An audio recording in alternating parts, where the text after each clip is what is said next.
Parang truck sa loob ng paint si Zion Williamson, hindi mapigilan ng Brooklyn Nets. Niningitian pa ang depensa ng mas malaking si Ben Simmons.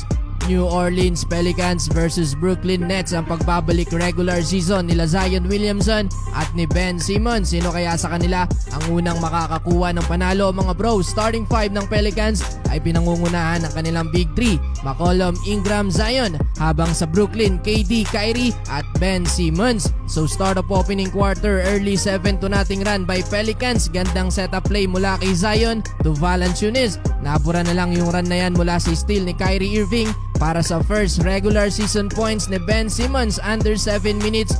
Dito na nagsimulang mang-araro sa loob ng paint si Zion.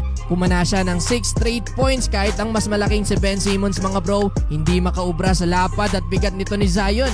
Well, leading scorer ng Pelicans ang 8 points ni Williamson sa opening quarter at tinambakan agad nila ang Brooklyn ng 18 points, 32-14. Yung 14 points na yan ng Brooklyn mga bro ay galing sa kanilang Big 3. 6 points para kay KD, 4 kay Kyrie at tig-2 naman si Simmons at Patty Mills. Start of second quarter, gandang panimula para sa Brooklyn nang mag-agresibo na sa ilalim etong si Claxton. Dalawang end one play ang nagawa ng 6'11" center.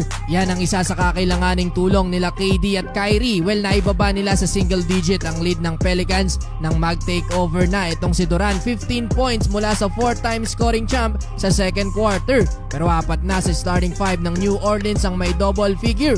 Pangiti-ngiti pa itong si Zion Williamson sa tuwing aatakihin niya ang depensa ni Ben Simmons. End of first half mga bro, 58-50.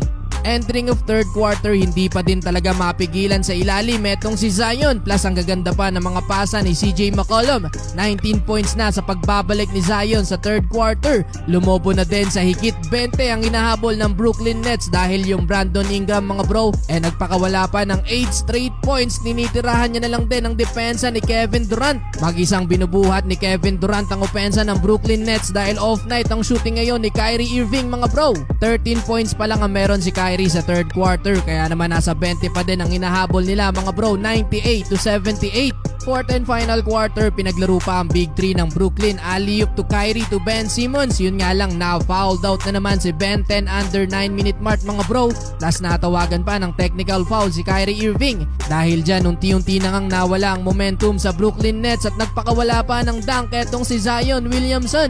Under 4 minutes, sinilabas na din etong sila Kyrie at Kevin Durant. Nagtala ng 32 points dyan si Kevin Durant, 15 points para kay Kyrie Irving, habang mainit na 4 points naman para kay Ben Simmons. Habang sa Big 3 naman ng Pelicans mga bro, kumana ng 21 points si CJ McCollum, 28 points para kay Brandon Ingram at 25 points sa loob ng 30 minutes sa pagbabalik ni Zion Williamson.